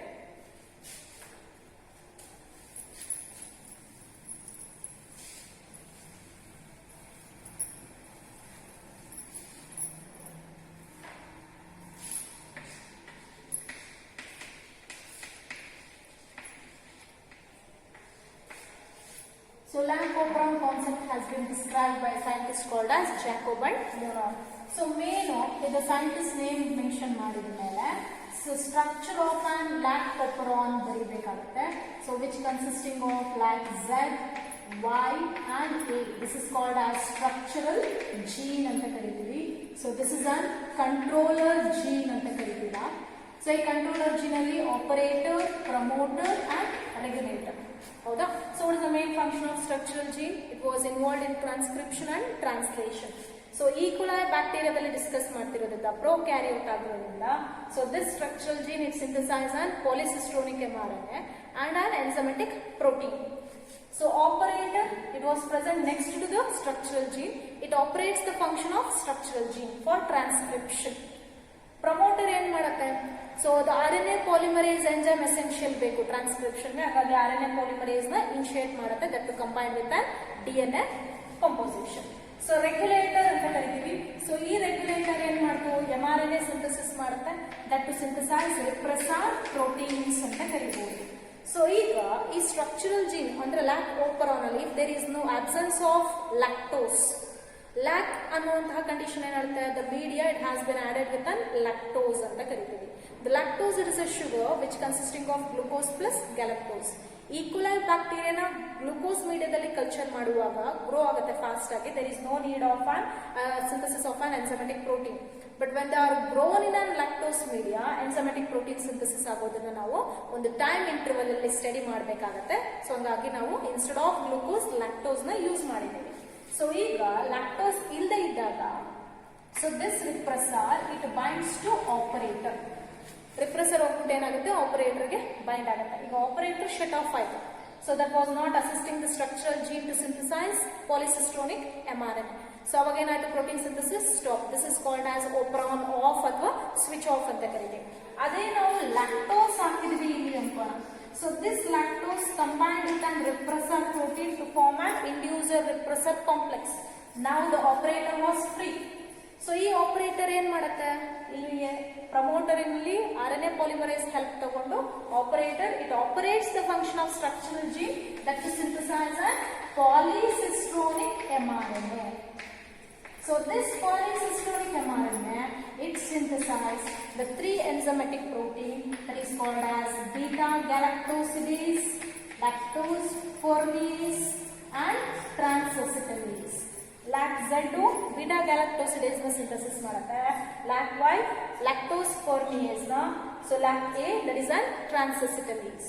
So the function of permease it permeates the lactose that was present in the surrounding media into cell. Whereas the beta galactosidase it is helpful for breakdowning of lactose into glucose plus galactose. So transacetylase the function mention ಇಲ್ಲ, but ಅದೇನ್ ಮಾಡುತ್ತೆ? Detoxification ಅಲ್ಲಿ involve ಆಗಿರುತ್ತೆ. ಇದು 5 marks ಗೆ ತುಂಬಾ important question. ಲ್ಯಾಕ್-ಓಪರಾನ್ concept ಅಂದ್ರೆ ಏನು ಅಂತ ಬರೆದು ಸೈಂಟಿಸ್ಟ್ ನೇಮ್ ಮೆನ್ಷನ್ ಮಾಡಿಬಿಟ್ಟು structural lac operon it consisting of 2 types of gene heading of structural gene. ಅದರಲ್ಲಿ ಲ್ಯಾಕ್ Z, Y, A ಏನ್ ಕೆಲಸ ಮಾಡುತ್ತೆ?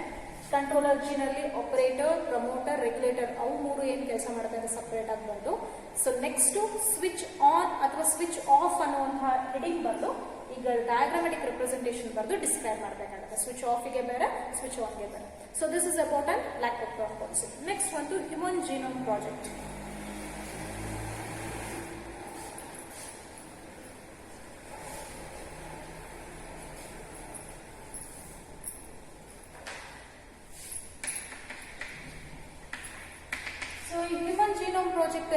So this technique it is helpful for determining the sequence of nucleotides. ಹೌದಾ? So DNA ಮೇಲಿರುವಂತಹ nucleotide sequence ನ determine ಮಾಡಕ್ಕೆ ಈ technique help ಮಾಡುತ್ತೆ. So it is a computer based technique ಅಂತ ಕೂಡ ಕರಿತೀವಿ. Now it has been combined with an bioinformatics ಅಂತ ಕೂಡ ಹೇಳಿದ್ವಿ. So HGP ಒಳಗಡೆ goals, methodologies, salient features and even a future challenges along with application. So goals ಅನ್ನೋದು ಇವೆಲ್ಲನೂ 2 to 3 ಮಾರ್ಕ್ಸ್ಗೆ ಕೇಳ್ತಾ ಹೋಗ್ತಾರೆ. ಸೊ ಇಲ್ಲಿ ಏನು ಎಡಿಟ್ ಮಾಡುತ್ತೆ HGP. So 30,000 to 35,000 number of ಜೀನ್ಸ್ಗಳ ನಂಬರ್ ಎಷ್ಟಿದೆ ಅಂತ ಎಸ್ಟಿಮೇಟ್ ಮಾಡ್ಬೋದು. ಕೆಮಿಕಲ್ ಬೇಸ್ ಪೇರ್ಸ್ಗಳು ಹೆಂಗೆ ಅದ್ರ ಜೊತೆಗೆ ಅನಾಲಿಸಿಸ್ ಆಗಿದೆ ಅಂತ ಕೂಡ ಎಸ್ಟಿಮೇಟ್ ಮಾಡ್ಬೋದು. ಹೌದಾನೆ? ಸೊ ಮೆಥಡಾಲಜೀಸ್ ಒಳಗಡೆ ಎಕ್ಸ್ಪ್ರೆಸ್ಡ್ ಸೀಕ್ವೆನ್ಸ್ ಸ್ಟ್ಯಾಟ್ಸ್ ಅಂತ ಕರಿತೀವಿ, ಇನ್ನೊಂದು ಸೀಕ್ವೆನ್ಸ್ ಅನೋಟೇಷನ್ ಅಂತ ಕರಿತೀವಿ. ಸೊ ಇವೆರಡೂ ಮಾಡಕ್ಕೆ ನಮಗೆ ಒಂದು ಆರ್ಟಿಫಿಷಿಯಲ್ ಕ್ರೋಮೋಸೋಮ್ಸ್ ನ ಹೆಲ್ಪ್ ಕೂಡ ತಗೋಬಹುದಾ? ಆರ್ಟಿಫಿಷಿಯಲ್ ಕ್ರೋಮೋಸೋಮ್ಸ್ ಗಳು ಯಾವುವು? ಬ್ಯಾಕ್ಟೀರಿಯಾ ಆಗಿರ್ಬೋದು ಅಥವಾ ಈಸ್ಟ್ ಆಗಿರ್ಬೋದು. ಸೊ ಅದನ್ನ ನಾವು BAC ಮತ್ತೆ YAC ಇದನ್ನ ಎಕ್ಸ್ಪಾನ್ಷನ್ ಕೇಳ್ತಾರೆ. There is are bacterial artificial chromosomes and yeast artificial chromosomes ಅಂತ ಕರಿಬಹುದು. So that has been utilised in methodologies ಅಂತ ಕರಿತೀವಿ. ಸೊ ಇಲ್ಲಿ ಈ ಕಾಂಪೋಸಿಷನ್ಸ್ ಅಲ್ಲಿ ವೆಕ್ಟರ್ಸ್ ಯೂಸ್ ಮಾಡ್ತಾರೆ. ಹೌದಾ? ಆ ವೆಕ್ಟರ್ಸ್ ಅನ್ನ ಬ್ಯಾಕ್ಟೀರಿಯಾ ಮತ್ತೆ ಈಸ್ಟ್. ಹ್ಯೂಮನ್ ಬೀಯಿಂಗ್ಸ್ ಗಳಲ್ಲಿ ನಾವು ಇದನ್ನ ಸ್ಟಡಿ ಮಾಡ್ತಿರೋದು ಹೋಲ್ ಜೀನೋಮ್ ಅಂದ್ರೆ ಟೋಟಲ್ DNA ಕಂಪೋಸಿಷನ್. DNA ಒಳಗಡೆ ನ್ಯೂಕ್ಲಿಯೋಟೈಡ್ ಸೀಕ್ವೆನ್ಸ್ ಹೆಂಗ್ ಅರೇಂಜ್ ಆಗಿದೆ, what is the function of nucleotides that being altered together ಅಂತ ಕರಿಬಹುದು. So when the nucleotides the get altered, what was the function it results ಅಂತ ಕೂಡ ಹೇಳ್ಬಹುದು. So here, so over the DNA sequence there are many number of repetitive sequence that are present. They are called as satellite DNA ಅಂತ ಕರಿಬಹುದು. There is a satellite DNA. So ಇದರಲ್ಲಿ micro satellites and mini satellites ಅಂತ ಕರಿತೀವಿ. So the presence of repetitive sequence of DNA it is helpful for to analyze the polymorphism ಅಂತ ಕರಿತೀವಿ. Polymorphism nothing but the changes that occurs in a DNA sequence. So this polymorphism it takes a major role in a DNA fingerprinting. So by the help of VNTR. So VNTR expansion 1 mark ಅಲ್ಲಿ ಕೇಳ್ತಾರೆ. There is a variable number of tandem repeats. So ಈ variable number of tandem repeats ನ help ತಗೊಂಡು so next ಒಂದಲ್ಲಿ ನಾವು DNA fingerprinting ನ study ಮಾಡಬಹುದು. So ಈ ಸೆಟಲೈಟ್ DNA ಅಲ್ಲಿ microsatellites and minisatellites and salient features ಗಳು ಅಪ್ಲಿಕೇಶನ್ಸ್ ಗಳನ್ನ ನೀಟಾಗಿ ಓದ್ಕೋಬೇಕಾಗತ್ತೆ. ಸೊ ಅಪ್ಲಿಕೇಶನ್ ಅಲ್ಲಿ ದ ಫ್ಯೂಚರ್ ಜೆನೆಟಿಕಲ್ ಡಿಸಾರ್ಡರ್ಸ್ ಗಳನ್ನ ಅನಾಲಿಸಿಸ್ ಮಾಡಕ್ಕಾಗಿರ್ಬೋದು, ಡ್ರಗ್ ಇನ್ವೆನ್ಷನ್ ರಿಸರ್ಚ್ ಫೀಲ್ಡ್ ಅಲ್ಲಿ ಇದು ಹೆಲ್ಪ್ ಮಾಡುತ್ತೆ. So what are the if any nucleotides that get altered, DNA sequence ಅಲ್ಲಿ ಇರುವಂತಹ ನ್ಯೂಕ್ಲಿಯೋಟೈಡ್ಸ್ ಏನಾದ್ರು ಆಲ್ಟರ್ಡ್ ಆದ್ರೆ ಆ ಸೀಕ್ವೆನ್ಸ್ ಏನ್ ಫಂಕ್ಷನ್ ರಿಸಲ್ಟ್ ಮಾಡುತ್ತೆ ಅಂತ ಕೂಡ ಈ ಟೆಕ್ನಿಕ್ ಇಂದ ಸ್ಟಡಿ ಮಾಡಬಹುದು. ಸೊ ನೆಕ್ಸ್ಟ್ ಕಾನ್ಸೆಪ್ಟ್ ಯಾವುದು? That is a DNA finger printing.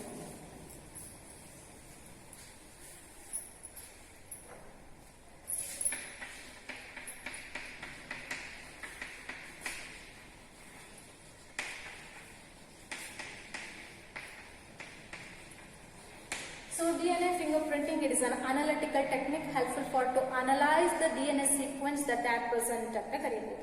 So nucleotide sequence on DNA it is an analytical technique helpful for to analyze the sequence of nucleotides on DNA that is called DNA fingerprinting. So DNA fingerprinting ಅಲ್ಲಿ variable number of tandem repeats ಗಳು ಕೂಡ major role act ಮಾಡ್ತಾ ಹೋಗುತ್ತೆ. So ಇದರಲ್ಲಿ steps 5 marks ಗೆ ಕೇಳ್ತಾರೆ. Diagrammatic representation ಬಂದು steps ಗಳನ್ನ ಕೂಡ ಡಿಸ್ಕ್ರೈಬ್ ಮಾಡಬೇಕಾಗತ್ತೆ. ಸೊ ಫಸ್ಟ್ ಸ್ಟೆಪ್ ಅದು that is an sample, collection of sample.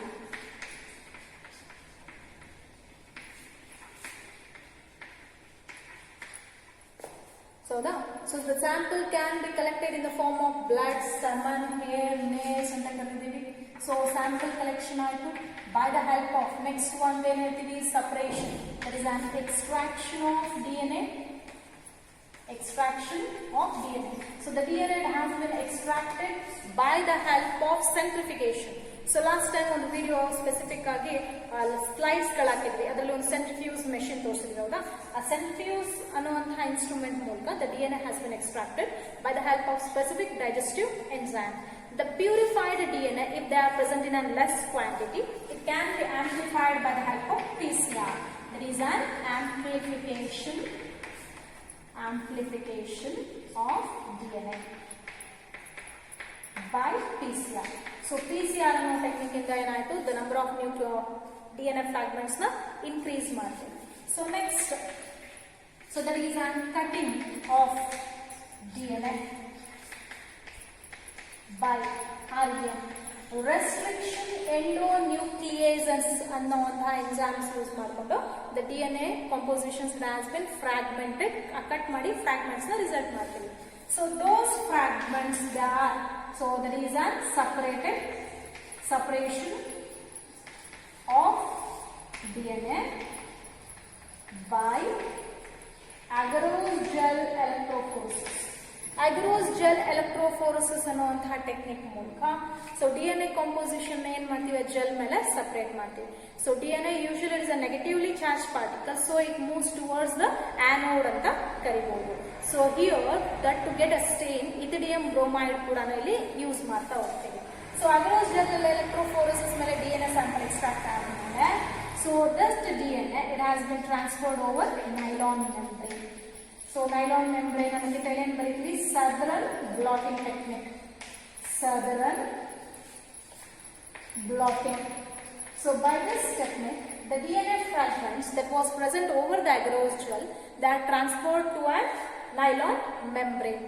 So that nylon membrane, it has been treated by the help of radioactive probes. So ಅದನ್ನ ಯಾವ್ದ್ರ ಜೊತೆ ಟ್ರೀಟ್ ಮಾಡ್ತೀವಿ, radio active probes nothing but the synthetic DNA. So that forms a hybrid DNA. So ಅದಾದ್ಮೇಲೆ excessive probes ಗಳನ್ನ ಏನ್ ಮಾಡ್ತೀವಿ, it has been washed. Excess probes have been washed. Next one to auto radiography ಅಂತ ಕರಿತೀವಿ. Auto radiography. So in this technique, the nylon membrane has been exposed over an X-ray sheet.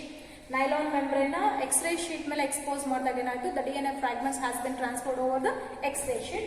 So last one to comparison. ಆ X-ray sheet ಇಟ್ಕೊಂಡು ಏನ್ ಮಾಡ್ತೀವಿ, comparison ನ conduct ಮಾಡ್ತೀವಿ.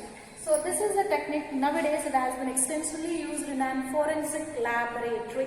It is a medicine laboratory ಒಳಗಡೆ crime detection ಅಲ್ಲಿ use ಆಗುತ್ತೆ. And even for the invention of medicine and even to invention of some of the bacterial and fungal infection diseases ಗಳು ಹಿಂಗೆ ಅನಾಲಿಸಿಸ್ ಮಾಡಬಹುದು ಅಂತ ಹೇಳ್ಬೋದು. And even there is a dispute parentages ಅಂತ ಕರೀತೀವಿ. So children's ಮತ್ತೆ parents ಗಳದ್ದು ಏನಾದರೂ miss match ಇತ್ತು ಅಂದ್ರೆ ಅದನ್ನು ಕೂಡ ಅನಾಲಿಸಿಸ್ ಮಾಡಕ್ಕೆ ಇದು ಹೆಲ್ಪ್ ಆಗ್ತದೆ. So this is about a DNA finger printing. So ಇಡೀ ಚಾಪ್ಟರ್ನ ನಾವು ಇವಾಗ ಒಂದ್ಸತಿ ಶಾರ್ಟ್ ಕಟ್ ಆಗಿ ಸ್ವಲ್ಪ ಸ್ಪೆಸಿಫಿಕ್ ಆಗಿ ನೋಡ್ಕೊಂತ ಬಂದ್ರೆ, ಫಸ್ಟ್ ಇದರಲ್ಲಿ ಕೇಳೋದೇನು, ನ್ಯೂಕ್ಲಿಕ್ ಆಸಿಡ್ ಡಿಸ್ಕವರ್ ಮಾಡಿದವರು ಯಾರು, scientist name Frederick Miescher. Rename there is an Altmann. So types of nucleic acid, DNA and RNA. ಒಂದು ಲಿಸ್ಟ್ ಬರ್ಕೊಂತ ಬನ್ನಿ. ಸೊ DNA ಅಂದ್ರೇನು, RNA ಅಂದ್ರೇನು. ಸೊ ಇದರಲ್ಲಿ ಈಕ್ವಲರ್ ಬ್ಯಾಕ್ಟೀರಿಯಾ, ಹ್ಯೂಮನ್ ಬೀಯಿಂಗ್ಸ್ ಎಲ್ಲ ಆಗಿರ್ಬೋದು, ಬ್ಯಾಕ್ಟೀರಿಯಾ ಫೇಜಲ್ಲಿ ನಂಬರ್ ಆಫ್ ನೈಟ್ರೋಜನ್ ನ್ಯೂಕ್ಲಿಯೋಟೈಡ್ಸ್ ಎಷ್ಟೆಷ್ಟಿದೆ ಅಂತ ಬರೀತೀರಾ. So what is meant by DNA, chemical composition of DNA ಬರೀತೀವಿ. So next what are nucleosides, what are nucleotides, ಅದಕ್ಕೆ ಎಕ್ಸಾಂಪಲ್ಸ್ಗಳು. So the bond that has been formed between the nucleoside that was formed during the nucleoside. Nucleoside phosphate ಜೊತೆ ಸೇರಿದಾಗ ಎರಡು nucleotides ಗಳ ಮಧ್ಯೆ ಅಂದ್ರೆ N glycosidic bond, phosphoester bond, phosphodiester bond. So ಇಷ್ಟ್ರ ಬಗ್ಗೆ ಬರೀತೀವಿ. ಸೊ ನೆಕ್ಸ್ಟ್ ಒಂದು ಎಕ್ಸ್ರೇ ಕ್ರಿಸ್ಟಲೋಗ್ರಫಿ ಡೆವಲಪ್ಮೆಂಟ್ ಮಾಡಿದವರು ಯಾರು, ಚೆರ್ಕ್ಯಾಫ್ಸ್ ರೂಲ್ ಏನ್ ಹೇಳುತ್ತೆ, ಅಥವಾ ಬೇಸ್ ಈಕ್ವಲೆನ್ಸ್ ರೂಲ್ ಅಂದ್ರೆ ಏನು, DNA structure, DNA double helical structure diagram ಬರೆದು ಡಿಸ್ಕ್ರಿಪ್ಷನ್, ಸೆಂಟ್ರಲ್ ಡಾಗ್ಮಾದು schematic representation, nucleosome model that was describing the packaging of DNA helix, ಅದು ಡಯಾಗ್ರಾಮ್ ಬರೆದು ಡಿಸ್ಕ್ರಿಪ್ಷನ್ ಕೊಡಬೇಕಾಗುತ್ತೆ. So DNA access in genetic material has been explained by Griffith experiment ಒಂದು, Avery's experiment, Hershey and Chase experiment. So ಇಷ್ಟಾದ್ಮೇಲೆ DNA function. So DNA versus RNA. Next concept gene expression ಅಲ್ಲಿ replication ಅಂದ್ರೆ ಏನು, replication ಅಂದ್ರೆ ಏನು, semi conservative method. semi-conservative method that has been described by the experimental proof ಅಂತ ಕೊಟ್ಟಾಗ N14 ಮತ್ತೆ N15 media composition ಹೇಳಿದೀವಲ್ಲ ಅದ್ರ ಬಗ್ಗೆ ಬರೀಬೇಕು, ಅದು ಕೂಡ ಎಕ್ಸಾಮ್ ಪರ್ಪಸ್ಗೆ ತುಂಬಾ important. Mechanism of DNA replication by using E coli bacteria ಅಂದ್ರೆ ರೆಪ್ಲಿಕೇಶನ್ ಫೋರ್ಕ್ದು ಡಯಾಗ್ರಾಮ್ ಬರೆದು ಡಿಸ್ಕ್ರೈಬ್ ಮಾಡಬೇಕು, ಅದು 5 ಮಾರ್ಕ್ಸ್ಗೆ. ಸೊ ರೆಪ್ಲಿಕೇಶನ್ ಆದ್ಮೇಲೆ ಟ್ರಾನ್ಸ್ಕ್ರಿಪ್ಷನ್ ಅಂದ್ರೆ ಏನು, transcription unit diagram, transcription in prokaryotes and eukaryotes differentiation ಬರೀಬೇಕು, ಸಪರೇಟ್ ಆಗಿ ಎಕ್ಸ್ಪ್ಲೈನ್ ಕೂಡ ಇರುತ್ತೆ. ಸೊ ನೆಕ್ಸ್ಟ್ ಟ್ರಾನ್ಸ್ಲೇಷನ್ ಗಿಂತ ಮುಂಚೆ tRNA structure description along with diagrammatic representation. Why tRNA is called as adapter molecule ಬಗ್ಗೆ ಒಂದು ನೋಟು. mRNA ಒಳಗಡೆ ಪಾಲಿಸಿಸ್ಟೋನಿಕ್ ಅಂಡ್ ಮೊನೋಸಿಸ್ಟೋನಿಕ್ mRNA ಅದರ ಫಂಕ್ಷನ್ಸ್ಗಳನ್ನ ನೋಡ್ಕೋಬೇಕಾಗತ್ತೆ. ಸೊ ನೆಕ್ಸ್ಟ್ ಒಂದು ರೈಬೋಸೋಮ್ಸ್ ಅಲ್ಲಿ ಎ ಸೈಟ್ ಪಿ ಸೈಟ್ ಇವೆಲ್ಲ ಏನು ಕೆಲಸ ಮಾಡುತ್ತೆ. Translation in definition, scientist name, steps ಅದರಲ್ಲಿ activation of amino acid, initiation, elongation, termination ಅಷ್ಟು ಸ್ಟೆಪ್ನ ಡಿಸ್ಕ್ರೈಬ್ ಮಾಡಿ ಒಂದು ಡಯಾಗ್ರಾಮ್ಯಾಟಿಕ್ ರೆಪ್ರೆಸೆಂಟೇಷನ್ ಬರೀಬೇಕು. Lac operon concept, scientist name, ಅದರಲ್ಲಿ structural gene, 2 types of gene, structural, controller gene. Structural gene ಏನು ಕೆಲಸ ಮಾಡುತ್ತೆ, ಕಂಟ್ರೋಲರ್ ಜೀನ್ ಏನು ಕೆಲಸ ಮಾಡುತ್ತೆ, ಅದರಲ್ಲಿ 3 ZYA operator, promoter, regulator. Switch off and switch on ಅಂದ್ರೆ ಆಪರಾನ್ ಆನ್, ಆಪರಾನ್ ಆಫ್ ಎರಡರದ್ದು ಸ್ಕೀಮ್ಯಾಟಿಕ್ ರೆಪ್ರೆಸೆಂಟೇಷನ್ ಸಪರೇಟ್ ಆಗಬಾರ್ದು, ಡಿಸ್ಕ್ರೈಬ್ ಬರೀಬೇಕು. HGP ಒಳಗಡೆ goals, methodologies, salient features and even application. DNA fingerprinting ಅಂದ್ರೆ ಏನು, ಸ್ಟೆಪ್ಸ್ ಅದಕ್ಕೂ ಡಯಾಗ್ರಾಮ್ ಬರೀಬೇಕು, ಡಿಸ್ಕ್ರಿಪ್ಷನ್ ಕಲ್ತ್ಕೋಬೇಕು, ಅದ್ರ ಜೊತೆಗೆ ಲಾಸ್ಟ್ ಒಂದು ಅಪ್ಲಿಕೇಶನ್. ಸೊ ಇದಿಷ್ಟು ನಾವು ಇದಕ್ಕೇನು ಮತ್ತೆ ಶಾರ್ಟ್ ಆಗಿ ಹೇಳಿದ್ದೇವೆ, ಇದನ್ನಷ್ಟು ಒಂದು ಶೀಟಲ್ಲಿ ಬರೆದು ಒಂದೊಂದನ್ನೇ ಕ್ಲೀನಾಗಿ ಸಪ್ರೇಟ್ ಆಗಿ ಓದ್ಕೊಳ್ಳಿ. ಯಾಕಂದ್ರೆ ಅದು 10 ಮಾರ್ಕ್ಸ್ ಇರೋದ್ರಿಂದ ಈ ಚಾಪ್ಟರ್ ವೇಟೇಜು ಚೆನ್ನಾಗಿ ಕಂಪ್ಲೀಟ್ ಆಗಿ ಓದ್ಕೋಬಹುದು. ಇನ್ನೂ ಏನಾದರೂ ನಿಮಗೆ ಡೌಟ್ಸ್ಗಳಿದ್ರೆ ಅಂದ್ರೆ ನಮಗೆ ಈಗ ಇರೋ ಪ್ರಿಸ್ಕ್ರೈಬ್ ಟೈಮಲ್ಲಿ ಇಷ್ಟು ಟೈಮಲ್ಲಿ ನಾನು ರಿವೈಸ್ ಮಾಡಿಕೊಟ್ಟಿದ್ದೀನಿ. ಇನ್ನೂ ಏನಾದರೂ ಡೌಟ್ಸ್ಗಳಿದ್ರೆ ನೀವು ಕಾಲ್ ಮಾಡ್ಬೋದು ನಮಗೆ, ಅಥವಾ ಮೆಸೇಜ್ ಕೂಡ ಮಾಡಿ. Okay, thank you students.